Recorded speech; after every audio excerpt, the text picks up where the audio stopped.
Welcome to Best Evidence. My name is John Titus.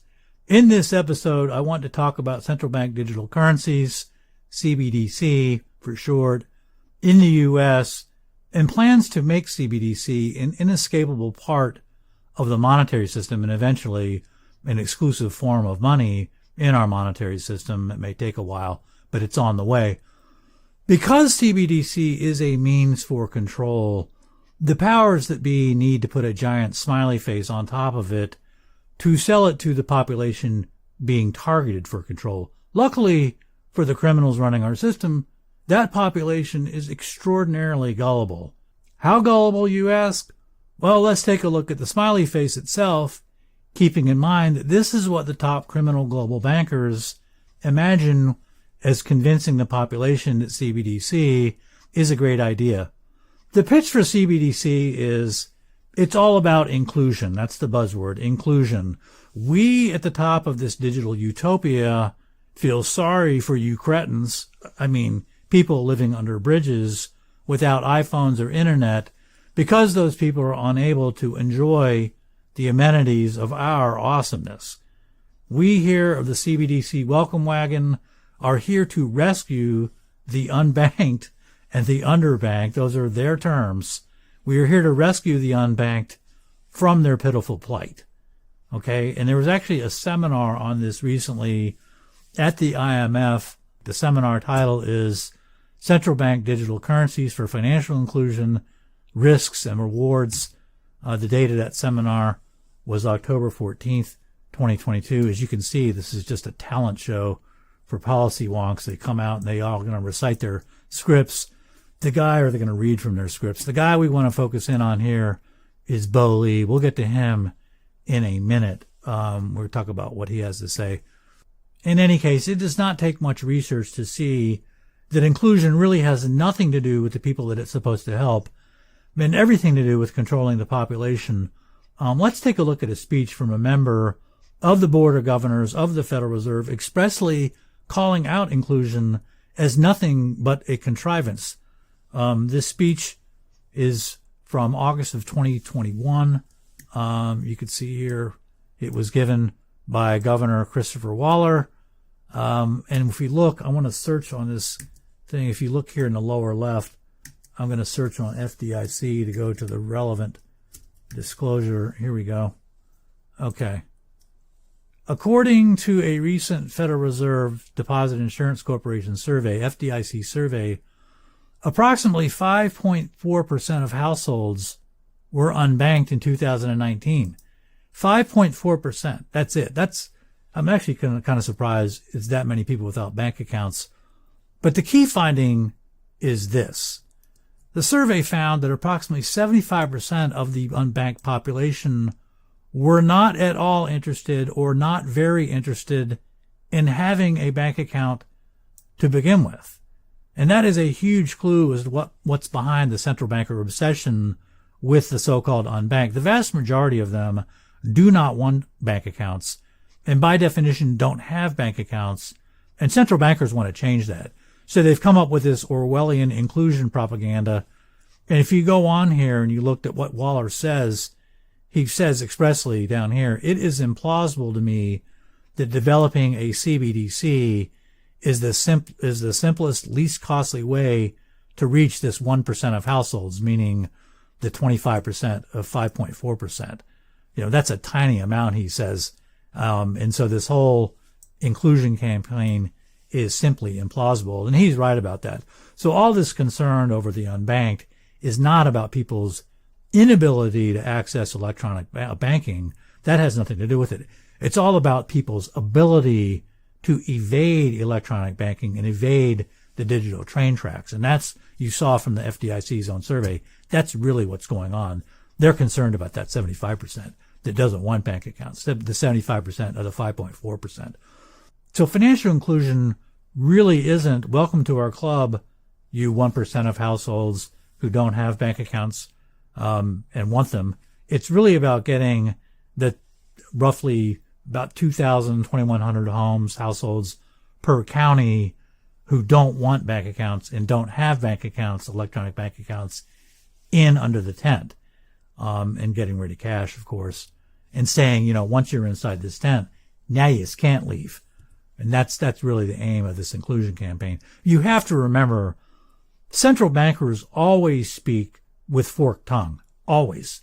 The Federal Reserve itself was founded, and it was sold at its inception as a means to have an elastic currency. That, the currency the amount of money in the system could expand and contract depending on the shifting needs of the economy. What happened when the Federal Reserve was created? It gets created in 1913. Almost immediately, the so-called elastic currency is used to expand so as to finance World War I. And then a few years after that, what happens? The elastic currency is contracted by the central bankers to deliberately cause the depression of 1920 and 21. And then a few years later, contracted again after some more expansion to cause the deliberate depression, 1929, 1933. That is really what elastic currency means. It was really the opposite of really expansion. It was really all about contraction. And you have the same game of opposites here. Central bank digital currency is sold as inclusion. In fact, it is a device to exclude anyone who doesn't want to play ball with this digital system, this digital entrapment, from eating by cutting off their electronic money. And we'll see that expressly here in a minute or two. The question, if you're a central banker, is how do you start blocking those exits? How do you get the maximum number of people using CBDC rather than other forms of payment? Well, the IMF dropped some big hints on that score in that seminar I just pointed to. So let's go over here to that seminar. And here we have Bo Lee again. He is the deputy managing director of the IMF. So he is a top-ranking proponent of CBDC. His presentation is very, very dense. You can see he's reading from a script here. And so it's dense. And what I've done, I've chopped up his presentation into short clips that are really digestible. But let's start with Bo's most interesting reveal, which is his personal rock and roll CBDC fantasy. Take it away, Arbo Debo. CBDC can allow government agencies and private sector players to program, to create smart contract, to allow targeted policy functions. For example, welfare payment. For example, consumption coupon. For example, food stamp. By programming CBDC, those money can be precisely targeted for what kind of people can own and what kind of use this money can be utilized. For example, for food. So this potential programmability can help government agencies to precisely target their support to those people who need support. So that way can also improve financial inclusion. Wow. Could we get somebody over here to clean up Bo's chairs? Thank you, Arbo Debo, for being so candid about your fetish for controlling people's food. Did you catch that?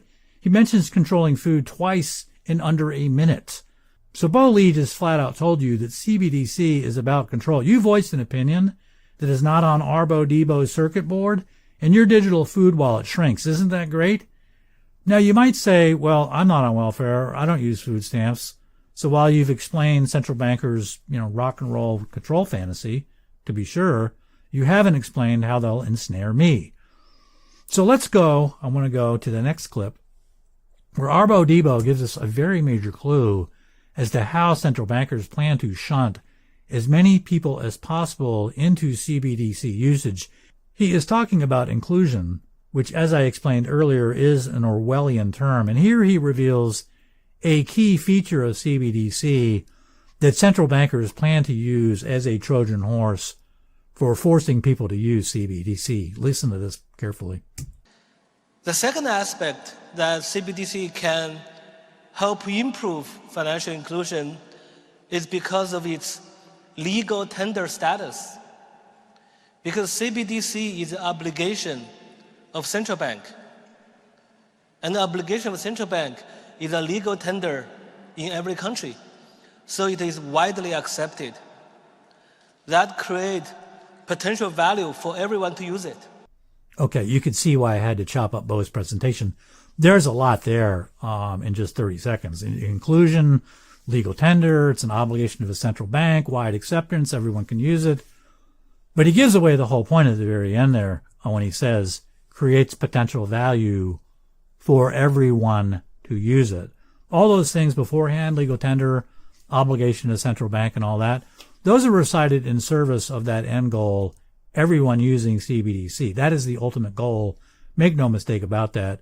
And all those other things are items on the central banker's punch list because they're seen as taking CBDC from zero usage to universal usage.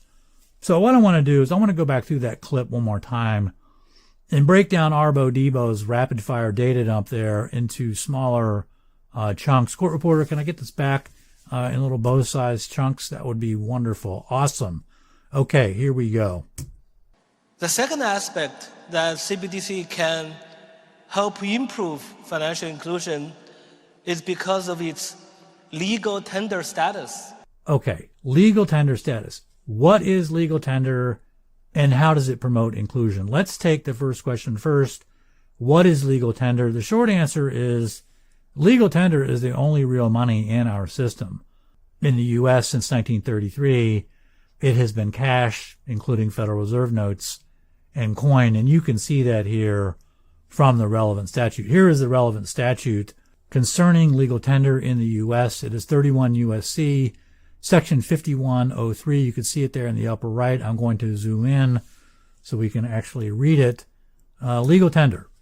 United States coins and currency, including Federal Reserve notes and some previous notes, historical notes, note issuance, are legal tender for all debts, public charges, etc.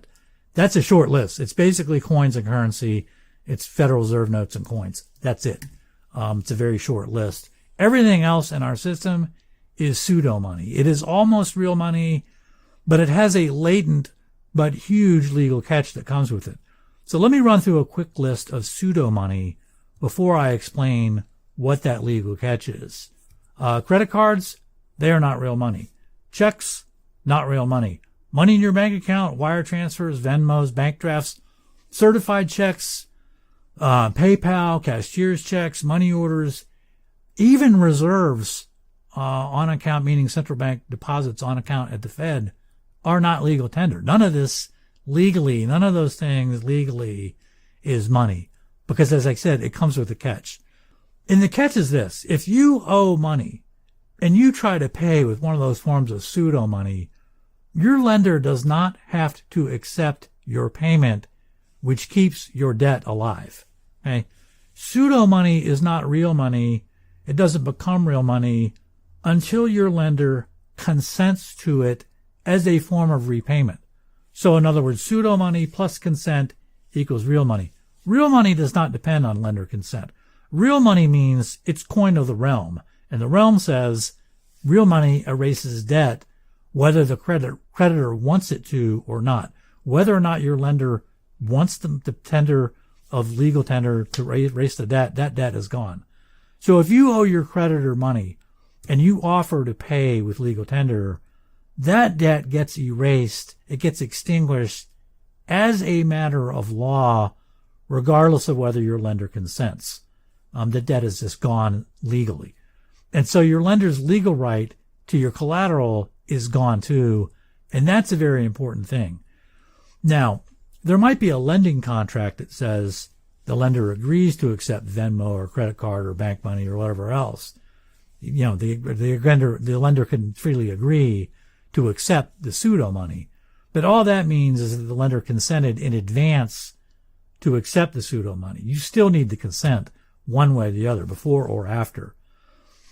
If you are like me, though, you've lived your entire life without seeing a lender ever reject any form of payment of a debt. They always take the payment.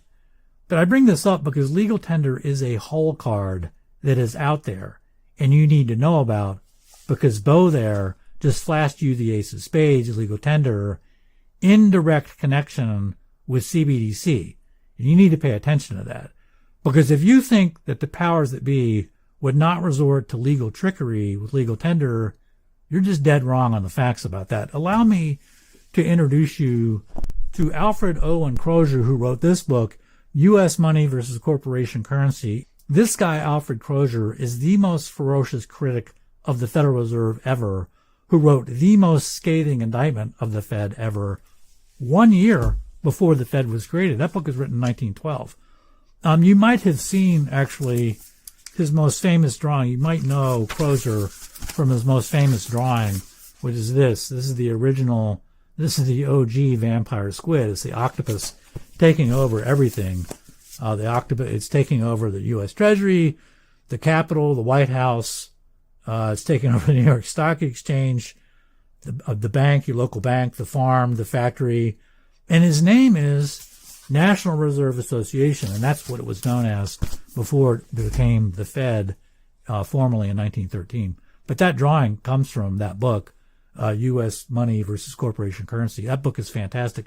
Crozier was a prominent attorney, but if you read the book carefully, you also know he's really an activist. And what I mean by that is he was, despite the fact that he was a prominent attorney, he kind of used that position, and he would write letters to very prominent bankers asking about this or that aspect of the legislation that would become the Federal Reserve Act. And then he would turn around and put the responses from these bankers, which were mostly pretty much idiotic, he put them into the book. And then he self-published that book. This guy was an accomplished writer. He published 8 books. One of them was critically acclaimed. It was a novel called The Magnet, written just a couple years before. Critically acclaimed book, and yet he had to self-publish that attack on the National Reserve Association on the Fed. Crozier was a wheeler and dealer. He actually met with President Taft in person. I suspect that was because they were both from Cincinnati. I don't know that. Little is known. I can't find out much about Crozier.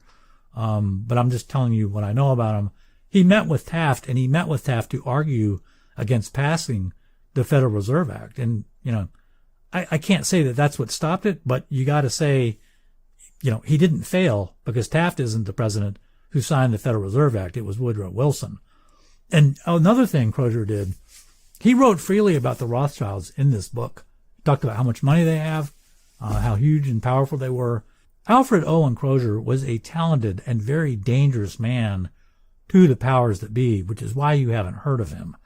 There are a lot of books out there about money that are really good at attacking straw men that suit people's political bents, their political leanings. Alfred Crozier went for the throat. He went for bankers. He went after bankers, and he shows how bankers weaponize money. And on page 326 of this book, I'm not going to read it. It's in chapter 20. He relays an account of bankers using legal tender as a weapon. And I want to tell you about this story because it's very relevant here. The gist of the story is this. There was a bunch of Western dudes, guys, miners, maybe ranchers. They discovered a mine, like a gold mine or a silver mine, probably a silver mine. I don't know. But they discovered a mine with some commodities in it, and they wanted to turn it into a major commercial operation, and they needed money. And they borrowed that money from Wall Street, and they used the mine as collateral for that loan, and they struggled. But they were able to develop it to a point where it was worth a lot, and they were able to pay off the loan at the last minute. The problem is when they came to pay off the loan at the very last minute, like with the sheriff standing right there, they tried to pay off with gold certificates, and gold certificates back then were 100% backed by gold, and they tried to pay it off with banknotes, and the Wall Street attorney is like, what the fuck is this? You clowns owe us money, and this ain't money. This isn't legal tender. So shag your dusty asses back to town and get me some gold coins and greenbacks. Go fetch those by the close of business, you rubes, or your mine is going to become mine. And it did. It became, Wall Street took over that mine from the dudes from the West. The gold, and that's because the gold certificates and the banknotes, like credit cards and checks and money in your bank account and wire transfers and all the rest, they're not legal tender. Those are not money because they require the lender's consent to retire your debt so that you can keep your collateral. And that's what happened to those guys. They lost their mind because they didn't know what legal tender was. Legal tender does not require the lender's consent. It erases debt by operation of law. Legal tender is real money. Remember this. Legal tender is real money. Everything else is debt money. It is nothing but a legal claim on money. it is an IOU. Most of the times, almost all the time, it's issued by private parties. Think of it this way. If you have a 10 $100 bills in your hand and you're standing outside of the bank, that's real money. You own that money. But if you walk inside that bank and you open an account with $1,000 in cash, now all you've got is a claim to real money. You become an unsecured creditor of the bank. If that bank goes bust, you've got nothing. That does not happen with real money. Okay. So how does all this background about legal tender relate to CBDC? How would CBD status as legal tender help it gain a foothold so, as Bo there says, everyone uses it? Well, I want you to think back to inclusion. It's not about getting a handful of people into the tent. It's really about forcing everyone else to stay in the tent. Fundamentally, inclusion is a deception.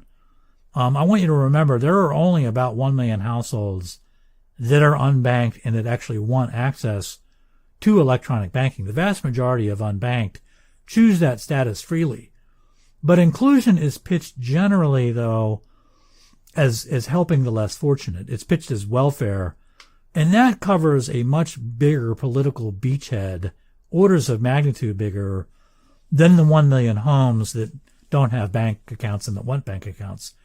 Notice how casually Bo there moved from the unbanked beachhead of about 1 million to the food stamps beachhead, which includes 42 million people. What justifies the leap from unbanked to EBT? Is there any evidence that EBT users, food stamp users, are unbanked? Of course not. EBT, it stands for electronic benefit transfer. The only thing CBDC adds to that equation is control over 40 million people. But that doesn't matter to Bo and company. What does matter to them is being able to sweep, 100 million people total roughly on welfare, getting government checks, sweeping those 100 million people into the CBDC tent, using feel-good rubric of inclusion and some yarn about unbanked, which really only applies to 1 million people.